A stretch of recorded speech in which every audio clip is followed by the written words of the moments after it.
প্রিয় দর্শক, আসসালামু আলাইকুম। আমি আরব আমিরাত থেকে বলছি। সবাই কেমন আছেন? খুবই দুশ্চিন্তার মধ্যে রয়েছেন, যেহেতু আজ ঠিক তদ্রুপভাবে আমার মতো। তো আজকে একটা কথা বলতে যাচ্ছি, হচ্ছে কি সবাই জানেন সে কথাগুলি, এরপরও সবার সাথে শেয়ার করা খুবই জরুরি।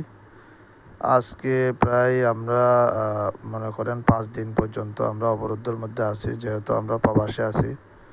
তো প্রবাসে একরকম আমরা অবরুদ্ধ, পারিবারিকভাবে আমরা খুব বিচ্ছিন্নভাবে আছি। তো আমরা 52 ভাষা আন্দোলন দেখি নেই, শুনেছি। 71-এর মুক্তিযুদ্ধ আমরা দেখি নেই, শুনেছি। তো আমরা 70-এর নির্বাচনও আমরা দেখি নেই। তবে এভাবে আমরা 90-এর পরে থেকে যেগুলো আমরা দেখে আসছি, কিন্তু এই পর্যন্ত এই যে বর্তমান পরিস্থিতি অবস্থা দেখা যাচ্ছে, তো এ পর্যন্ত আমরা এরকম কোনো কিছু আমরা দেখিনি এবং শুনিনি। বর্তমান দেশের যে পরিস্থিতি হালত, যে একদম অন্ধকারে পরিণত হয়েছে। তো করোনা যে ছিল কয়েক বছর আগে, করোনার সময় কিন্তু মানুষ যোগাযোগ করতে পেরেছে, একজন আরেকজনের সাথে লেনদেন করতে পেরেছে, কিন্তু বাজারে গিয়ে মার্কেটিং বা বাজার করতে পেরেছে। বর্তমানে এমন অবস্থা হয়েছে, একটা পুরা দেশ এবং পুরা পৃথিবী থেকে বিচ্ছিন্ন হয়ে আছে। মনে হচ্ছে যেন আমরা এক দ্বীপের মধ্যে বসবাস করি, ওই দ্বীপের মধ্যে বিচ্ছিন্ন ভাবে আছি। কোনো ডিঙ্গি নৌকা বলতে কিছু নেই, ওই অবস্থার মধ্যে আমরা আছি।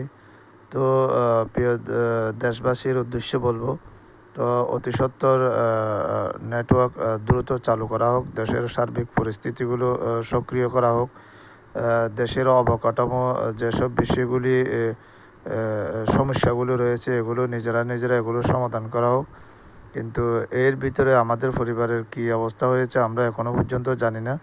তো আমি দুবাই এমারাত থেকে আসমান থেকে বলতেছি। কিন্তু আমরা যারা প্রবাসে আছি, আমরা নিজেদের মধ্যে যোগাযোগ করতে পারতেছি, কিন্তু কেউ আমাদের দেশের মধ্যে যোগাযোগ করতে পারতেছি না। এই জন্য এখানে যারা প্রবাসে আছে তারা সবাই দুশ্চিন্তার মধ্যে রয়েছে, এবং বর্তমানে সরকারের প্রতি খুবই তারা ফেড আপ রয়েছে। তো এভাবে যদি চলতে থাকে তাহলে মানুষ আরও ক্ষিপ্ত হয়ে যাবে। তাই আমি সরকারের প্রতি অনুরোধ জানাবো যেন খুব দ্রুতভাবে আমাদের নেটওয়ার্কগুলো আগের মতো সচল করে দেওয়া হয়, এবং দেশের সার্বিক পরিস্থিতিগুলো যেন স্বাভাবিকভাবে ফিরে আসে, এবং প্রতিশোধমূলকভাবে কোনো ধরনের কর্মকাণ্ড যেন জড়িত না হয়। যেসব ছাত্র ভাইদেরকে খুন করা হয়েছে, সেগুলোর জন্য সুষ্ঠু এবং নিরপেক্ষ বিচার করা হয়, এবং সে বিষয় নিয়ে এগুলো যেন বিচার আলাদা বিচার ব্যবস্থা শুরু করা হয়। তাই খুব দ্রুতভাবে দেশের সার্বিক পরিস্থিতি আজকে বিশ্বমণ্ডলে দেশের খুবই মানক্ষুণ্ণ হচ্ছে, এবং পুরা পৃথিবীতে বাংলাদেশ নিয়ে আজকে পাকিস্তানের নিউজ, ইন্ডিয়ার নিউজগুলো দেখলে বোঝা যায় পুরা পৃথিবীতে বাংলাদেশ নিয়ে একটা হাস্যকর পরিস্থিতির সৃষ্টি হয়েছে। তো আশা করব এই পরিস্থিতি থেকে উত্তীর্ণ হয়ে দেশকে আগের জায়গায় ফিরিয়ে নিয়ে আসা হবে, এবং প্রতিশোধমূলক কর্মকাণ্ড থেকে বিরত থাকবে।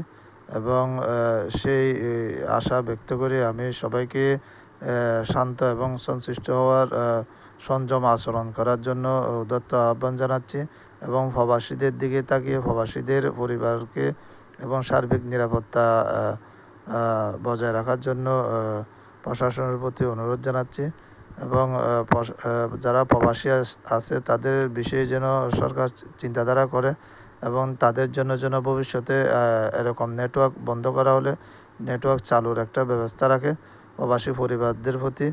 তাই আমি সরকারকে আহ্বান জানাবো প্রবাসীদের প্রতি সদয় হওয়ার জন্য, এবং প্রবাসীদের আরও মূল্যায়ন করার জন্য। আসসালামু আলাইকুম।